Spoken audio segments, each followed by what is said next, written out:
প্রিয় ফেসবুক বন্ধুরা, আমি আপনাদের সঙ্গে একটা কথা শেয়ার করতে চাই।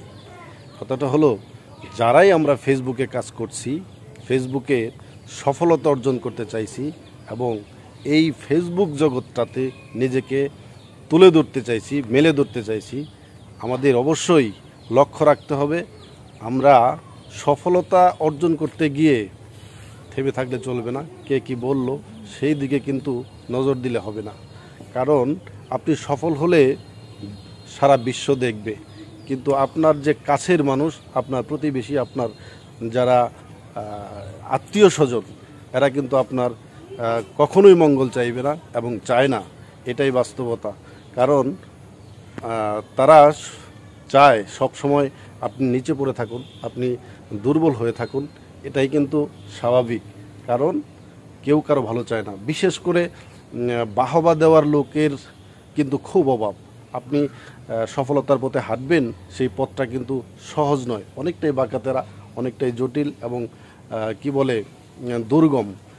সেই দুর্গম পথ বেয়ে যখন আপনি সফলতার দ্বার প্রান্তে পৌঁছে যাবেন, তখন দেখবেন সারা বিশ্ব বাহবা দিলেও আপনার কাছের লোকজন, আপনার কাছের লোকেরা আপনাকে বাহবা দেওয়ার বদলে নানা রকম উপহাস করবে, নানা রকম আপনাকে নিয়ে সমালোচনা করবে।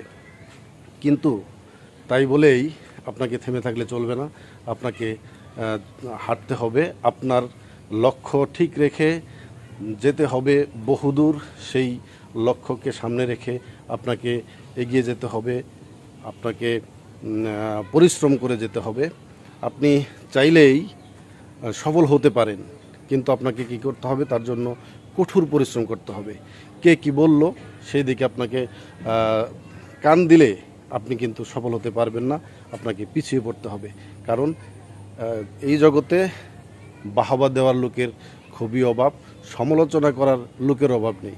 আপনি যদি মনে করেন যে সফলতা আপনাকে কেউ এনে আপনার হাতে তুলে দিয়ে যাবে, সেটা কিন্তু একেবারেই ভুল ধারণা।